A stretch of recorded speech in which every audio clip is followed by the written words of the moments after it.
Hey everyone, welcome to GoLocal Live. I am arts and entertainment host Ava Gaudette. Here at the Navigant Credit Union Broadcast Center, we're hoping to sort of brighten your day a little bit with our content because it is sort of miserable out there. But I have a great show for you, and I'm going to just dive right in because I have my friend here, Robert Capron, who is back to talk about his new film, and I just want to say welcome back. Thank you. Thank you for having me again. This is awesome. Super special for me because you were my first guest ever. Really? Yes, on GoLocal Live. I completely forgot. I was the first guest. That is awesome. My first guest ever. I'm honored. Yes. I was honored as well. So last time you were here, we were talking about some projects that you had coming up, and now your last film, The Polka King, is streaming on Netflix. Talk to us a little bit about this film. It was filmed here in Rhode Island. Which is super cool. Like, you didn't have to go far. No, it was awesome. So The Polka King was actually filmed in the summer of 2016, so it's been a little while since we started making it and stuff, but it's finally been released on Netflix. I'm really happy it just came out. And it was an absolute blast to film. I mean, like you said, it was in RI. So one of the funny things is like I'm from a town in RI called Scituate, and like even though I've had my driver's license for a while, I hadn't really gone outside like 15 miles of the town, really. Believe it or not. Love it. Like I've gone all these different places, but like in Rhode Island specifically, I've like barely been anywhere. So I was going to like a lot of places I've never been in RI, and it's such a small state, you know? Like, it doesn't make any sense. But that happened to me the other day. I went to like someplace in Westerly, downtown Westerly. Did you know that existed? I didn't know. I was like, this is beautiful. I really don't think this place is beautiful. So that was really cool. You got to sort of explore your own home state. I mean, you'd think I know, but no, I didn't. No, it's hard. It's hard. So tell us a little bit about what the film is about, and then we'll get into sort of the cast, super fun cast. Okay, so whenever I'm talking to anybody about this movie, I always say, like, sit down, because it's like a really crazy concept.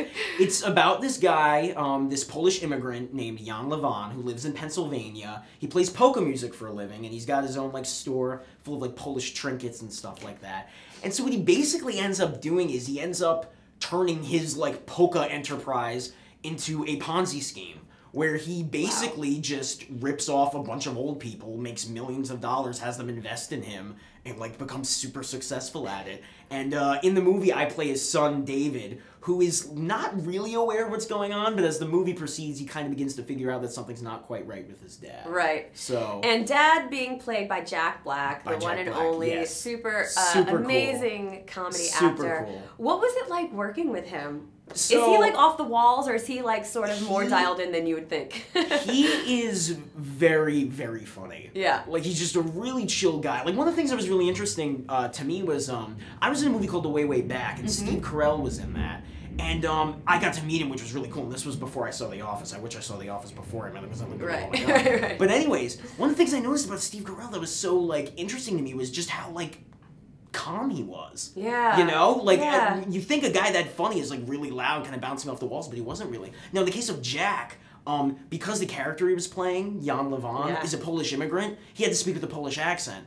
And when he spoke with a Polish accent, he spoke with a Polish accent, because even when we weren't filming, he was talking with a Polish accent. I was going to ask, was he doing, like, kind of a method acting where even off camera, he was sort of staying in character? Yeah, like, I mean, I understand it, because if you're talking in an accent like that, and it's not like your natural accent, you don't want to be slipping in and out of it, because you're going to get super confused.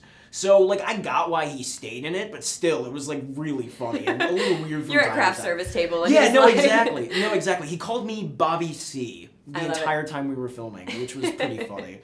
But yeah, no, he was super cool to work with. That's awesome. Yeah. Did you get a lot of interaction with the other cast members? I know sometimes when you're filming stuff, you know, they shoot your scenes and you barely have any contact with other people that are in other parts of the movie. Yeah, so like, I mean, there are some movies I've done where it's like voiceover, where it's anime, where you literally don't see any other actors. Yeah. Because generally you just record your part like in a recording booth and you never see anybody else. Whereas, like, with this movie, it was live action, and I got to see a lot of other people. Like, obviously, I had a lot of scenes with Jack because he was my dad, but I also had a bunch of scenes with Jenny Slate, who played my mom, which was really cool because I only very recently saw Parks and Rec. Yeah. Which I don't know if you've seen, but she She's plays hilarious. somebody on that called Mona Lisa, and it's, like, the funniest thing.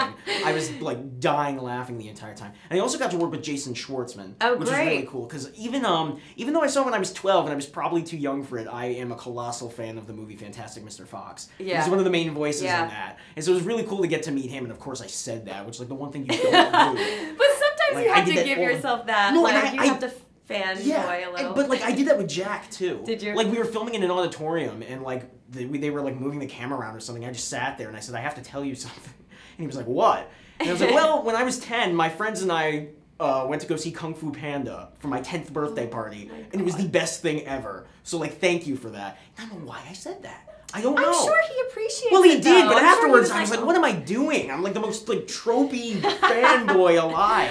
It's okay. I'm sure, like I said, I'm sure it actually means a lot to him. You know, you're an actor, so if somebody comes up to you and is like, hey, Diary of a Wimpy Kid was like meant a lot to me when I was younger, that would mean something to you, I bet. Yeah, no, that's actually one of the really cool but also strange things that happened recently was I actually got to talk in an acting class that I took last year at Brown, because I go to Brown now. Yeah. And there was a kid that went to RISD, he was doing a dual degree type thing, who actually, I'm really good friends with him now, but he came up to me, and he just went on and on about how, like, Diary of a Wimpy Kid actually changed his life. And, like, inspired him for, like, middle school and high school, like, actually, like, his friends and him, like, really enjoyed watching it. Like, it actually was really surprising. Like, it meant a lot to me, you know? Yeah, it's of cool. course. It's cool to have stuff like that. Definitely. Yeah. It's cool to know that your work is influencing people and affecting them.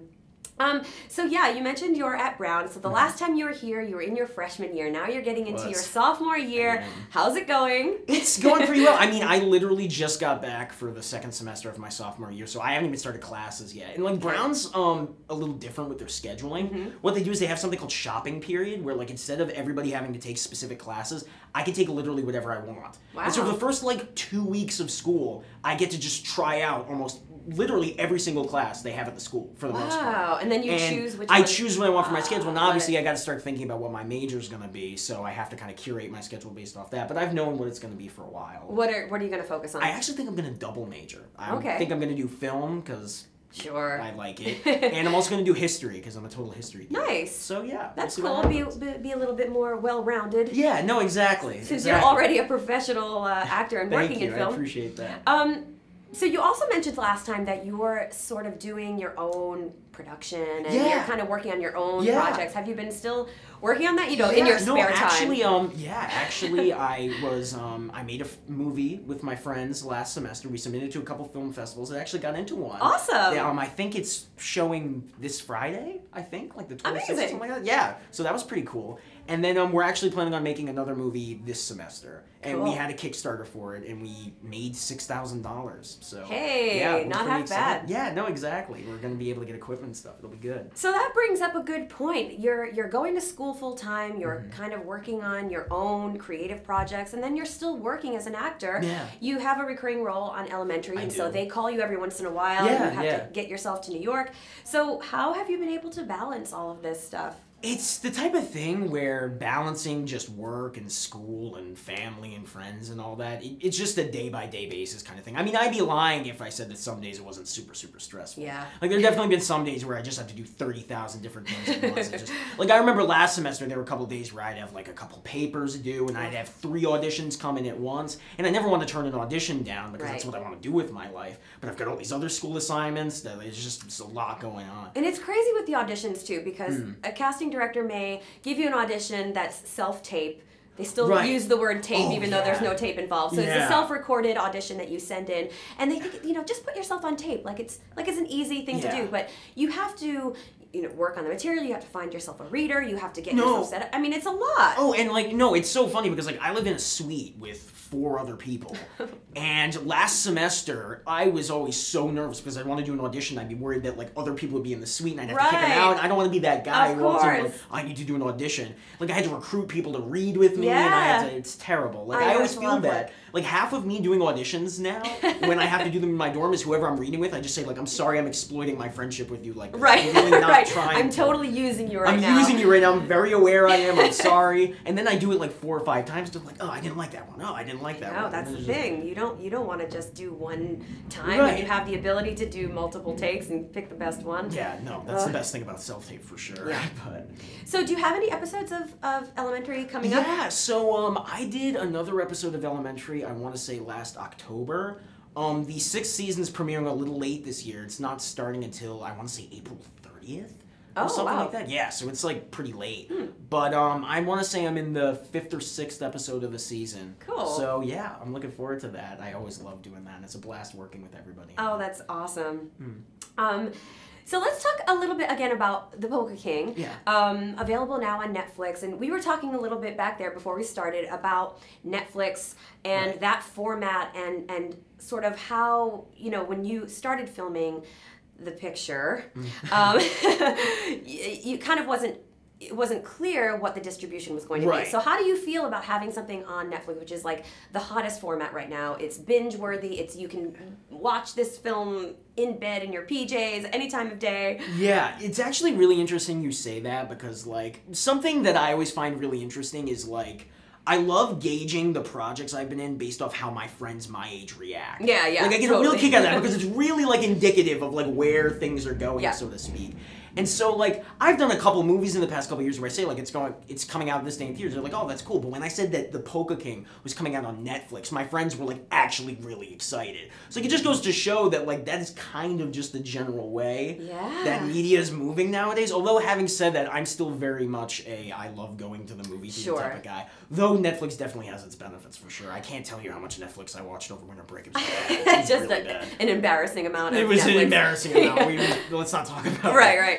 I know that is the thing. When you have a movie that is on the big screen, I mean, it's sort of this magical presentation, and it's that classic, consumption of the film. But Netflix is so convenient, and it's kind of people can watch it on their phones. And people can watch it anywhere. It's super convenient. Yeah. But like having said that, like I saw Dunkirk in 70mm IMAX like as soon as it came out, and it was like the coolest thing. So like there's some movies like it's definitely cooler to do that, but like Netflix definitely wins for convenience's sake. Absolutely. Yeah. Absolutely.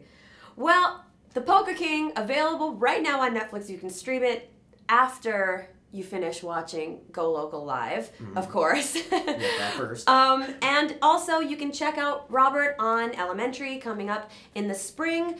And, always keep an eye out because he has his own projects coming out and constantly working. Yeah, thank you. Thank you so much for being here today. It was of course, awesome it's my as pleasure. usual. My very first guest back. I'm going to take a very quick pause to set up for my next guest, so stick around.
Hey everyone, welcome back to Go Local Live. I am Ava Gaudette, and up next in the Navigant Credit Union Broadcast Center, I'm super excited about this guest. She's one of the singers on the Postmodern Jukebox Tour, which is coming to Providence this weekend.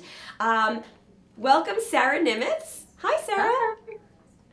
So, Sarah is one of the performers who works with Postmodern Jukebox, and as many of you know, this was something got started on YouTube. It was crazy viral. I mean, I think every single one of your videos has 3 gabillion views. It's fantastic. It's crazy to see. It's really amazing. Yeah, so I'm so happy that you had an opportunity to chat with us. Thank you so much. Thanks for having me on. Yeah, I'm excited to be here. Yeah. So just briefly, tell me how you were able to get involved with Postmodern Jukebox initially. So mine was a little different. A lot of the original members were kind of in Scott's circle from having worked together in New York or having known him.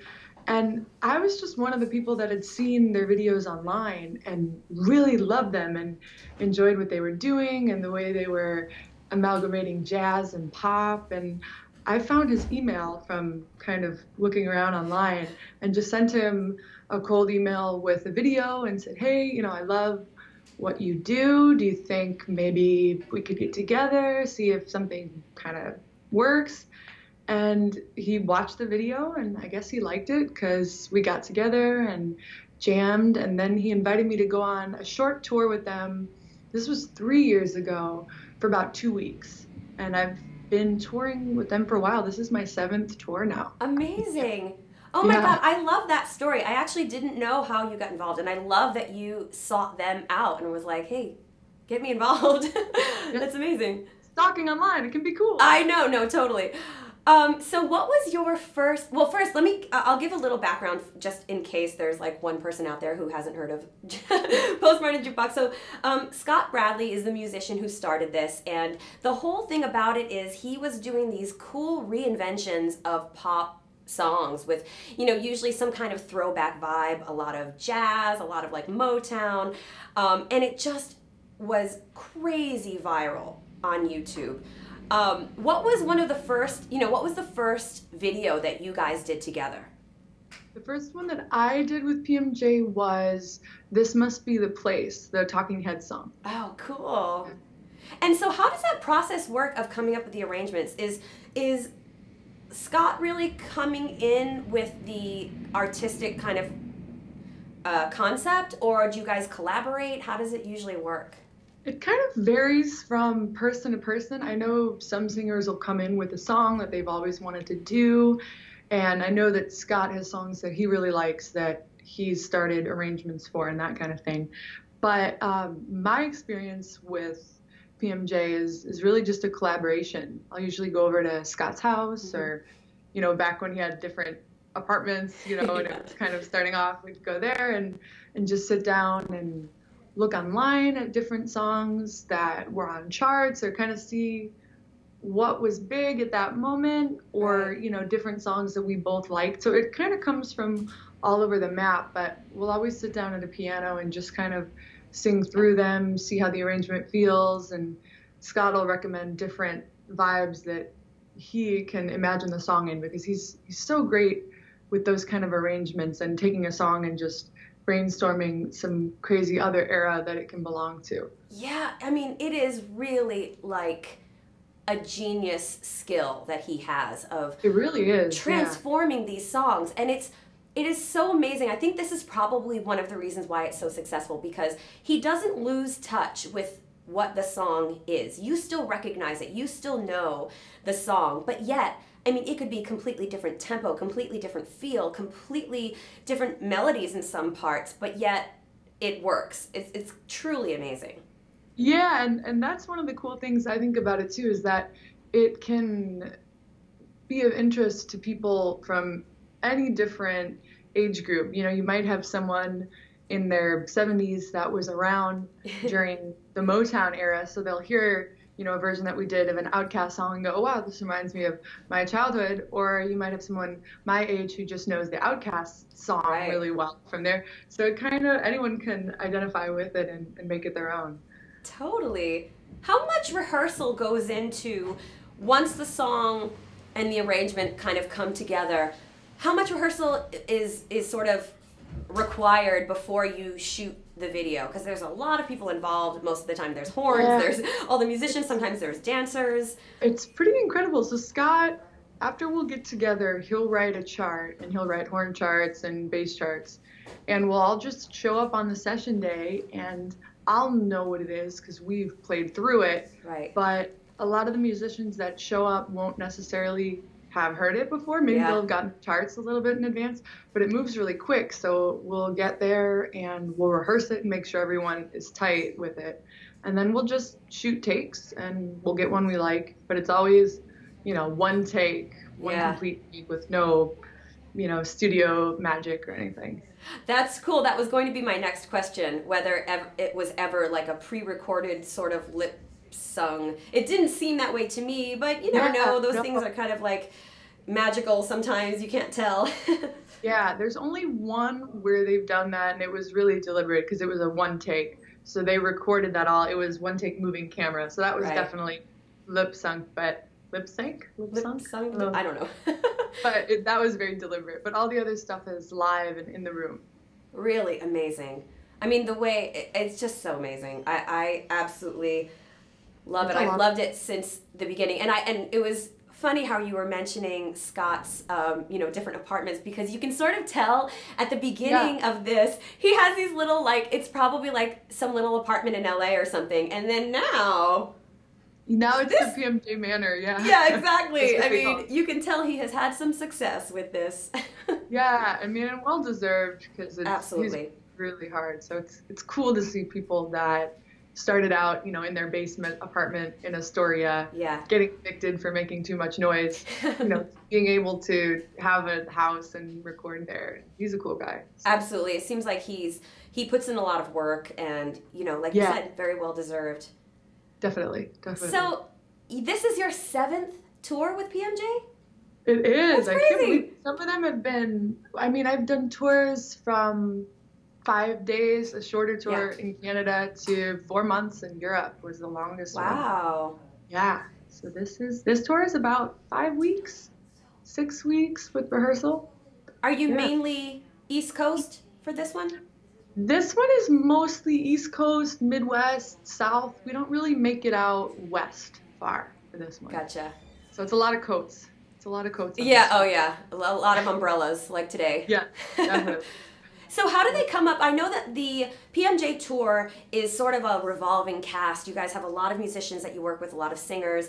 How do they come up with the program that they're going to present? Is it like, oh, this is Sarah's going to be touring with us, so we're going to do the songs that Sarah has recorded videos for, or do they just pick their songs and how does For this the most part, that's it. A lot of us will do songs that we've done videos for, but some of the people have joined the tour that maybe don't have as many videos, so they will sing other PMJ arrangements that of fit their style and their range. And sometimes we'll do ones that we didn't do the video on. This time, I'm doing this really cool arrangement of Time After Time, which I didn't do the original video on, but it's just a great, great arrangement. That's a beautiful song, too. Yeah, oh, yeah, beautiful. What is your favorite part of touring with this company? Well, I really like the audiences every night. I think that's one of my favorite parts. The way it's fresh, every night. You never know exactly what they're going to be like, and everyone responds in a different way. So I really like that. But also I just like getting to hang out with my friends. A lot of these people I've toured with a lot. So some of them I get to know very well. So it's nice to spend some time with them. Absolutely. And just make great music. Have fun. Yeah. And just the inspiration of being on the road. I write a lot on the road. So there's always new sights and sounds and stuff. Sure. Oh, we're going to talk about that more because I had that question for you too. But I was going to ask, since this is such a huge viral success, and as I mentioned, there are millions of views on these videos, millions of views on the videos that you've done with them. Do you have a lot of interaction with the fan base, or are you do you sort of stay out of that part? You just do the singing? I really like interacting. I definitely read as much of the comments and respond to as many of them as I can. Um, yeah, I like hearing what people think about it. You'll get cool messages sometime like, oh, I walked down the aisle to your version of such and such, which is really cool Oh, to that's so be, awesome. yeah, to be a part of someone's life like that. Right. And for the most part, the responses are really good. I mean, for any weird ones, you just go, okay, well, hey, thanks for telling me what you think. But yeah, I like keeping in touch with people and hearing what they think about it. That's cool. So Yeah. yeah, let's talk a little bit about you as an artist because you have a lot of success in your own right without PMJ. You've been in a Broadway show, you sang on the Ellen show, you've worked with tons of recording artists in studios and live, and you're also a songwriter. You have a new album out right now, and so tell us a little bit about this album, which I love that it's full length too, by the way. I feel like everyone's doing EPs. I appreciate when an artist does an independent full length album. It takes a little bit more time. But Yeah, exactly. I like the full length too. I'm kind of old school that Yeah. way. It's called Travel Light, and it's inspired by a lot of the travels, really, because a lot of the songs on this album I wrote while I was on tour with PMJ, so they're very much influenced by this itinerant kind of lifestyle and all that comes with it. Um, you know, the adventures, and also missing home and Yeah. thinking about that kind of stuff. So it's really a lot of observations over the last kind of year and a half of touring. So a lot of them I wrote on my little travel guitar while I was gone. And my mentor, W.G. Snuffy Walden, who's an awesome composer and writer too, we would send stuff back and forth and write together that way. And then when I got back to LA, we recorded a lot of this stuff, and it just came out the end of last year. Awesome.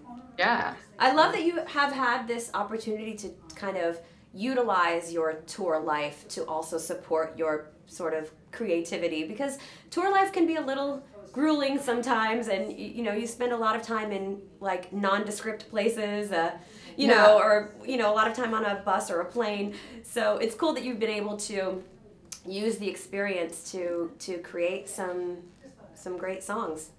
Thanks. Yeah, I try to. I mean, it's definitely hard to balance it all, but you know, try to kind of do the best that I can with that.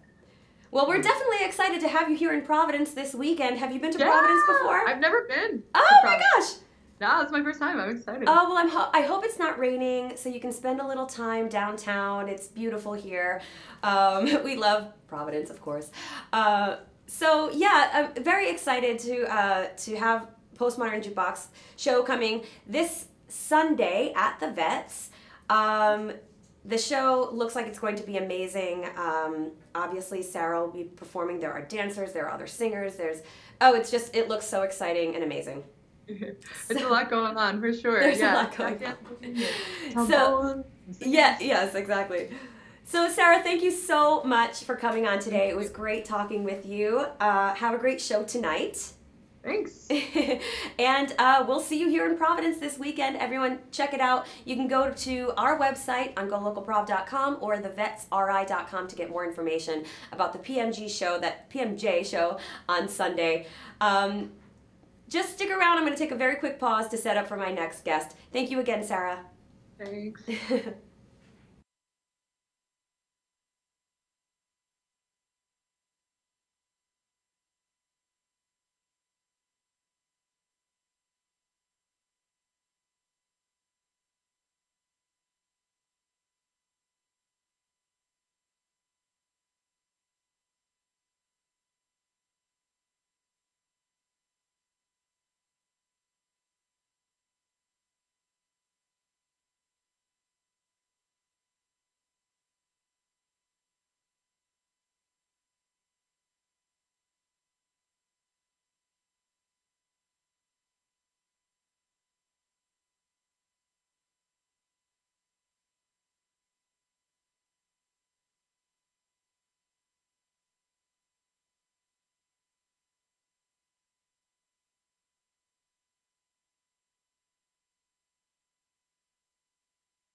Hey everyone, welcome back to Go Local Live. I'm Ava Gaudette, and up next in the Navigant Credit Union Broadcast Center, I'm going to be speaking with Miriam Ross. Hello. Hi, good afternoon. Good afternoon. About a wonderful community event this weekend called Singing the Dream. It's in honor of Martin Luther King, and it sounds like a beautiful event, and I'm very excited to talk to you about it today. Well, we're excited to be here. You know, the Singing the Dream has been a dream in our community for many years. And it's a unique cultural, civic event that brings together all different people, different races, different backgrounds, different religions, all together one afternoon for song and harmony and fellowship. It really sounds beautiful, and it's a format that is a little bit different. This is called an open sing, so I imagine it involves everyone who is there. Can you tell us a little bit about the format and what you could expect? Sure, and open sing is intended to invite everybody in regardless of their singing ability and regardless of their, everybody has musicality. And ages doesn't matter, old, young, middle, everyone is invited, and the idea is that we make what's known as an instant choir. What happens is everyone comes in, we divide each other up in low, medium, and high voices. We go off to our rooms, we learn our parts of the songs that we're singing this year, and then we come back together and we make music in 3-part harmony. Wow, that sounds what we do. amazing. Yeah. So people really get the experience of kind of working in a choir type situation and singing and harmonizing with other people, which non-singers don't generally get that opportunity unless they're singing in their church or singing in some kind of community event. That's correct, and what it is, we have 3 very talented conductors. Cantor Brian Mayer, who's the Chazan at Temple Emmanuel, my congregation. Mr. Patrick Aiken, who is the choir director and organist at Central Congregational Church. And this year we have a special guest conductor, Reverend Lisa Clayton from the University of Connecticut, who is actually the director of the Voices of Freedom Gospel Choir. And these very talented folks will be teaching us our parts, and Reverend Clayton will be conducting them once we bring it together. Amazing. We also have local talented musicians. We have a band that will be accompanying us as well. Oh, cool. Yes. Really cool. This is a yearly event, so how many years has this been put on? You know, it's interesting. Temple Emmanuel has, for over 20 years, put on a program to honor Dr. Martin Luther King because of our very special relationship with Dr. King. There's this iconic picture that I'm sure many have seen of Dr. King marching in Selma, arm in arm with with Rabbi Abraham Joshua Heschel. A couple folks down from that was our Rabbi Eli Bonin of blessed memory. And to us, for our community, what's really exciting about it is in our special relationship is that Rabbi Bonin presided over the rabbinical assembly where Dr. King sat on the dais with the rabbi. And he was serenaded by the rabbis in Hebrew to "We Shall Overcome." And that was just a few months before he was assassinated. So we have connected with Dr. King and put on events for over a decade, and Singing the Dream is about 5 years old. And we came up with this concept of open sing to broaden the community and to build fellowship and really sing out social justice together. Yeah. How has the turnout been over the past 5 years? What are the types of people, since it is open to everyone and anyone? Well, the Open Sing is a relative, this is the second year, the second annual Open Sing. Last year we invited and we had shared the songs with 125 people or so. Wow. So it was very good, and we're looking to grow that audience again. In the past, we've had upwards of 500 people participate in Singing the Dream in various venues. God, I can only imagine how powerful that must be, to be in a room of that many singers singing together, all walks of life. Well, the singers that we had about 200 singers and 500 in the audience, so it was Amazing. A lot of folks. It was really it's a very exciting thing, and as I said, it's a unique event because we don't have events for any commemoration, frankly, for anything that just sort of invites people in to learn music and sing together and get to know one another. It's a community building exercise. It's a way to really celebrate diversity and get to know one another. Yeah, and it seems like very much along the lines of what Dr. King spoke of, which is everyone, coming together no matter what your background is. Tell us a little bit about the songs that you will be doing this year. Do you sort of have a program of songs that you could use every year, or does it change? We have a program of songs. There are certain songs that were favorites of Dr. King, and we sing those together when we first come together at 2 o'clock in the afternoon this Sunday. Just a little plug. We will be singing "Lift Every Voice and Sing" together. We will also be singing "If I Can Help Somebody," and those are songs that we saw, called Tutti. It's all of us together when we first come together, and we will also sing "Hine Matovu Manaim," which is Hebrew for how great and wonderful it is for brothers and sisters to live together, from Psalm 133. The pieces that we will be learning this year together is a song called "Wade in the Water," which is a classic gospel Beautiful song. I love that song. We will also be learning "Oh Freedom," another classic, which is set to an arrangement done by Reverend Clayton, which is really exciting. And then we're going to do a song called "Dream Keeper," which is poetry by Langston Hughes, set to music by Rollo Dilworth, who's a fabulous, fabulous composer, contemporary composer. Last year he wrote a trilogy, and this is the second part of that trilogy, Dream Keeper. So we'll be singing those 3 songs together, along with the band, and it should be very exciting. It sounds really fun. Yes. So you yourself are actually a lawyer by profession. So how did you get involved with organizing an event like this? It's true. I am an attorney. I'm a practicing business attorney in Rhode Island. I am a singer myself. I'm a member of the Temple Emmanuel, Shir Emmanuel, our chorus of the temple.